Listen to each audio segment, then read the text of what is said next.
하나님 아버지 이 새벽 시간에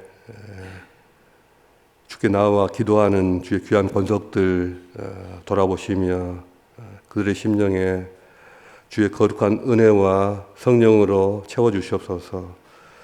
주여, 저희의 마음이 온전히 주께 향하여 집중이 되며 날마다 허탄한 것에, 무익한 것에 저희 삶이 낭비되지 않고 소모되지 않게 하여 주시옵소서. 하나님 아버지, 이 아침에 드리는 저희의 기도와 또 저희가 듣는 주의 말씀이 저희의 삶을 움직이게 하시고 저희의 살아가는 순간순간의 능력이 되게 하여 주시옵소서.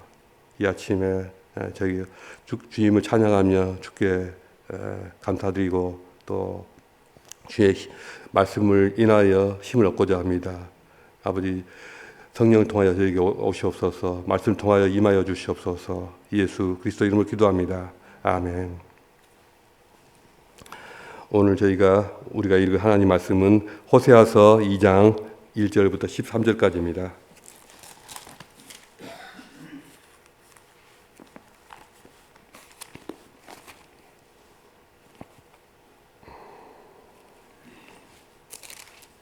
호세아 2장 1절부터 13절까지 저와 여러분이 함께 읽겠습니다. 너희 형제에게는 암미라 하고 너희 자매에게는 루하마라 하라. 너희 어머니와 논쟁하라. 그는 내 아내가 아니요 나는 그의 남편이 아니라. 그가 그의 얼굴에서 음란을 제하고 그 유방 사이에서 음행을 제하게 하라. 그렇지 아니하면 내가 그를 벌거벗겨서 그 나던 날과 같게 할 것이요 그로 광야같이 되게 하며 마른 땅같이 되게 하여 목말라 죽게 할 것이며 내가 그의 자녀를 긍휼히 여기지 아니하리니 이는 그들이 음란한 자식들임이라. 그들의 어머니는 음행하였고 그들이 임신했던 자는 부끄러운 일을 행하였나니 이는 그가 이르기를 나는 나를 사랑하는 자들을 따르리니 그들이 내 떡과 내 물과 내 양털과 내 삶과 내 기름과 내 술들을 내게 준다 하였음이라. 그러므로 내가 가시로 그 길을 막으며 담을 쌓아 그로 그 길을 다니지 못하게 하리니 그가 그 사랑하는 자를 따라갈지라도 미치지 못하며 그들을 찾을지라도 만나지 못할 것이라. 그제야 그가 이르기를 내가 본 남편에게로 돌아가리니 그때 내 형편이 지금보다 나았음이라 하리라. 곡식과 새 포도주와 기름은 내가 그에게 준 것이요 그들이 바알을 위하여 쓴 은과 금도 내가 그에게 더하여 준 것이거늘 그가 알지 못하였도다. 그러므로 내가 내 곡식을 그것이 익을 계절에 도로 찾으며 내가 내 새 포도주를 그것이 맛들일 시기에 도로 찾으며 또 그들의 벌거벗은 몸을 가릴 내 양털과 내 삶을 빼앗으리라. 이제 내가 그 수치를 그 사하는 자의 눈앞에 드러내리니 그를 내 손에서 건져낼 사람이 없으리라. 내가 그의 모든 희락과 절기와 월삭과 안식일과 모든 명절을 폐하겠고 그가 전에 이르기를 이것은 나를 사랑하는 자들이 내게 준 값이라 하던 그 포도나무와 무화과나무를 거칠게 하여 수풀이 되게 하며 들짐승에게 먹게 하리라. 그가 귀고리와 폐물로 장식하고 그가 사랑하는 자를 따라가서 나를 잊어버리고 향을 살라 바알들을 섬긴 시일대로 내가 그에게 벌을 주리라. 여호와의 말씀이니라. 아멘. 오늘 이 말씀을 가지고 하나님의 고통과 배타적인 사랑이라는 제목으로 함께 묵상해 보고자 합니다. 호세아서는 호세아 선지자의 가정의 불행한 결혼 생활을 통해서 여호와 하나님에 대한 이스라엘의 배신을 드러내며 고발하고 있습니다. 다른 비유나 상징으로 묘사할 수도 있었을 텐데 왜 하필이면 이스라엘 백성을 남편을 두고 음행하는 여자로 비유하기를 원하셨을까요? 우리가 읽기에도 좀 부담스럽지 않습니까? 물론 하나님과 이스라엘의 관계가 마치 혼인관계와 마찬가지로 상호 신뢰와 충성을 요구하는 언약 관계이기 때문에 그럴 것입니다. 이스라엘 백성이 여호와 하나님을 떠나서 우상을 섬기고 다른 신들을 찾는 것은 배우자와의 혼인 관계를 깨뜨린 심각한 죄와 비교할 만하죠. 그런데 그 언약 관계가 깨졌다, 끝장이 났다, 그 사실만을 말하려고 할까요? 그게 전부가 아닙니다. 언약 관계가 깨졌으면 그것을 무효로 돌리고 부도덕하고 파렴치한 배우자를 쫓아내버리면 그만입니다. 여자가 너밖에 없냐? 더 이상 꼴도 보기 싫다. 다시는 서로 엮이지 말자. 이렇게 쿨하게 떠나보내면 되는 일 아닙니까? 그런데 그렇게 끝낼 문제가 아니라는 것입니다. 호세아서는 언약 관계가 깨졌다는 객관적이고 법적인 사실을 말하려고 하는 것이 다가 아니고요. 그보다는 하나님이 상처받으셨다. 하나님이 이스라엘 백성으로 인해서 엄청난 고통을 느끼고 계신다. 하나님은 그 부정한 배우자를 아직도 잊지 못하고 계신다 하는 이 내면적인 사실을 더 부각시키고 있습니다. 호세아서는 부정한 배우자를 고발하고 비난하기 위해서 쓰여졌다기보다는 배신을 당한 다른 배우자의 고통을 알고 싶은 것입니다. 얼마나 지금 힘들어하고 얼마나 큰 고통과 상처 속에서 힘들어하는지 너희는 아느냐? 이것을 말하고 있는 것입니다. 그러므로 호세아서는 상처받고 고통당하시는 하나님에 대한 이야기입니다. 오늘 본문에서 우리가 보면은 하나님의 깊은 분노와 상처가 모든 구절구절에 고스란히 다 녹아 있습니다. 여기서 드러나는 하나님의 감정이 어떤 것일까요? 내가 지금까지 너에게 어떻게 대했는데, 내가 얼마나 너에게 진심이었는데 너는 나에게 이렇게 되갚는구나. 너는 나의 진심을 쓰레기통에 던져버리는구나. 내 마음과 열정과 물질을 쓰레기 같은 저놈에게 다 주고 말았구나 하는 그런 비통한 심정입니다. 2절에서 너희 어머니와 논쟁하라. 그는 내 아내가 아니요 나는 그의 남편이 아니라 하시는 말씀이, 그 말씀의 기저에는 큰 배신감과 고통이 있습니다. 사랑했기 때문에 이 사랑이 그만큼 컸기에 더더욱 더 고통스러운 것입니다. 모든 것을 다 주었기에 배신이 더욱 더 쓰라립니다. 하나님은 이스라엘을 사랑하셔서 그들을 풍성하게 만드셨고 그들에게 곡식과 새 포도주와 기름과 은과 금을 주셨습니다. 그러나 그들은 그 모든 것을 들고 가서 바알을 섬기고 있었던 것입니다. 그러므로 내가 가시로 그 길을 막으며 담을 쌓아 그로 그 길을 찾지 못하게 하리니 이제 내가 그 수치를 그 사랑하는 자의 눈앞에 드러내리니 그를 내 손에서 건져낼 사람이 없으리라. 바로 이 말은 상처받고 고통당하시는 하나님의 분노입니다. 하나님은 왜 상처를 받으셨을까요? 여호와 하나님이 왜 이렇게 고통을 당하실까요? 그것은 사랑의 본질적인 특성 때문입니다. 사랑은 배타적인 것이고 또 독점적인 것이기 때문입니다. 특히 하나님의 사랑은 더욱 그렇습니다. 여러분, 어느 부부가, 어느 배우자가 그 사랑을 다른 남자에게 혹은 다른 여자에게 나누어 가지려고 하겠습니까? 하나님의 사랑이 더욱 그렇습니다.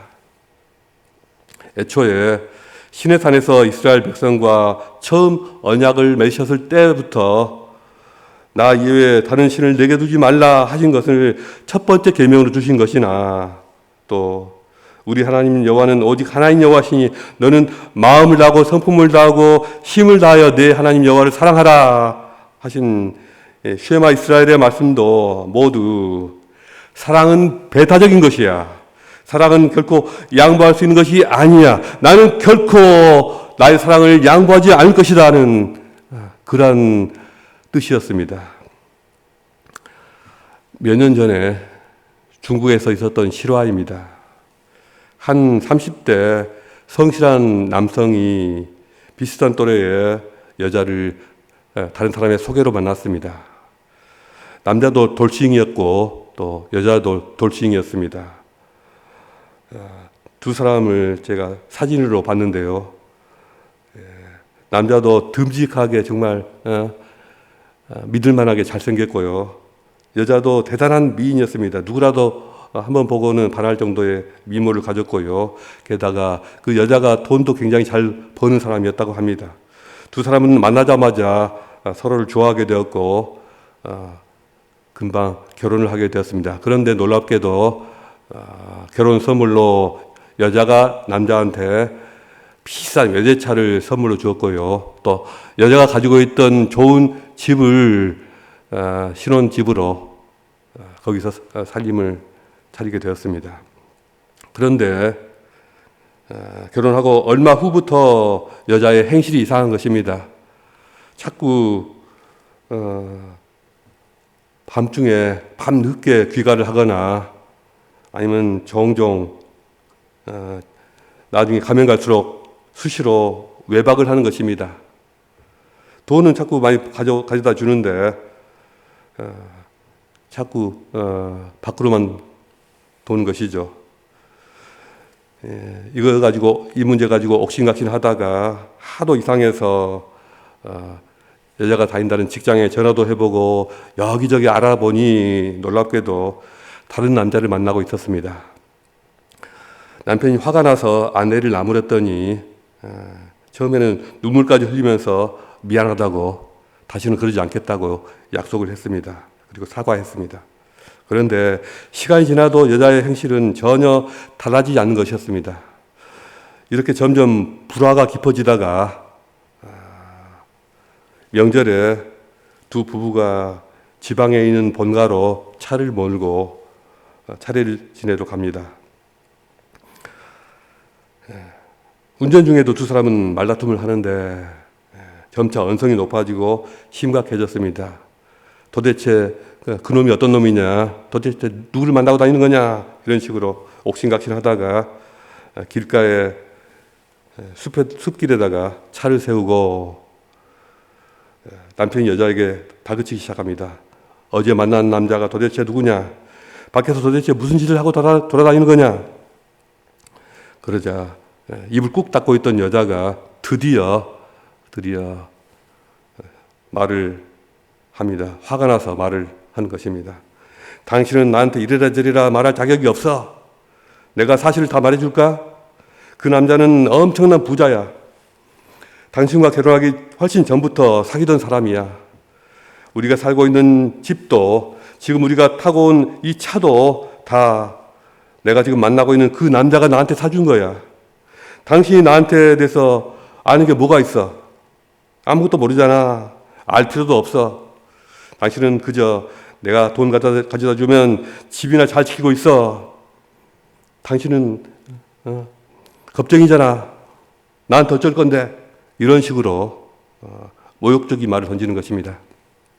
그러자 남편은 순간적으로 분노에 휩쓸려서 차량 트렁크에 있던 휘발유를 꺼내다가 여자한테 끼얹고는 라이터를 불을 붙였습니다.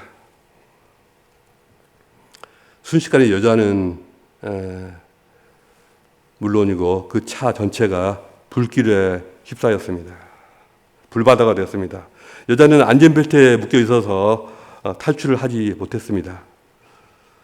남편은 불길 속에서 소리치며 비명을 지르면서 죽어가는 아내를 밖에서 지켜보다가 한참을 지켜보다가 전화를 꺼내가지고 경찰에 전화를 걸고서 이렇게 말했습니다. 내가 지금 내 아내를 죽였습니다. 경찰이 출동해서 와보니 남자가 불에 타서 아직도 연기가 나고 있는 차를 지켜보면서 멍하니 앉아 있더랍니다. 정말 끔찍하지 않습니까? 아침부터 이런 끔찍한 이야기를 해서 정말 죄송합니다. 제가 중국 사람이 나쁘다, 남자가 나쁘다, 여자가 나쁘다, 뭐 이런 얘기를 하는 것이 아니고요. 그저 남편이 되었든 아내가 되었든 이런 식으로 배신을 당하는 배우자의 고통을 말씀드리고자 하는 것이고요. 호세아서에 나타나는 하나님의 고통이 바로 이런 것이라는 것을 말씀드리는 것입니다. 여러분, 사랑이 무엇일까요? 사랑은 적당히 좋은 말로 구슬려서 슬쩍 넘어가거나 또 돈으로 땜빵하면서 입막음하고 관리할 수 있는 그런 것이 아닙니다. 사랑하는 사람이 나와 함께 있기를 싫어하고 자꾸 바깥으로만 돈다. 내 채취도 맡기 싫어한다. 몸은 지금 같이 있는데 나에게 전혀 관심이 없고 마음이 이미 다른 사람에게 가 있다. 만약 그렇다면 나에게 천만금이 있다 한들 무슨 소용입니까? 만약 지금 그런 사람하고 내가 같이 살고 있다면 어떻겠습니까? 상상만 해도 마음이 답답해지지 않습니까? 하나님께서 자기 백성에게 그런 감정을 느끼셨다는 것입니다. 하나님이 보시기에 이 백성이 나에게 다가오지 않고 저 밖으로만 떠돌고 있는 저들을 어떻게 할 거냐. 비록 몸은 또 와 있는데 마음은 딴 데 가 있는, 벌써 마음은 다 빼앗겨버리고 다른 곳에 가 있는 이들을 어떻게 할 거냐. 이들을 바라보시면서, 이 영혼들을 보시면서 슬퍼하시고 고통을 느끼신다는 것입니다. 그러나 하나님의 사랑이 인간의 사랑과 다른 점이 있습니다. 하나님의 사랑은 포기하지 않는 사랑입니다. 남편이나 아내가 배우자의 배신을 알게 됐을 때 너 죽고 나 죽자 하고 극단적인 행동을 하는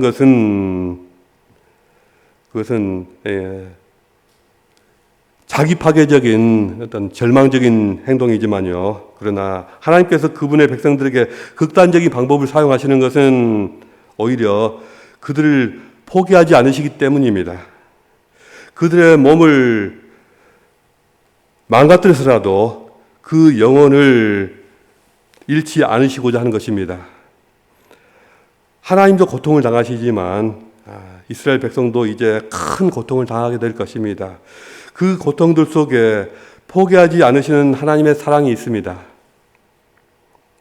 9절에서 그러므로 내가 가시로 그의 길을 막으며 담을 쌓아 그로 자기 길을 찾지 못하게 하리라 하신 것처럼 하나님의 이스라엘 백성이 자신이 가던 길을 멈추고 다시 돌아오게 하시기 위해서 그 길을 막으십니다. 또 11절 12절에서 내가 그의 모든 희락과 절기와 월삭과 안식일과 모든 명절을 폐하겠고 그가 전에 이르기를 이것은 나를 사랑하는 자들이 내게 준 값이라 하던 그 포도주와 무화과 나무를 거칠게 하여 수풀이 되게 하며 들짐승에게 먹게 하리라 하신 것도 그들이 징계를 당하고 피눈물을 흘리고 나서야 회개하고 돌아올 것을 기대하시기 때문입니다.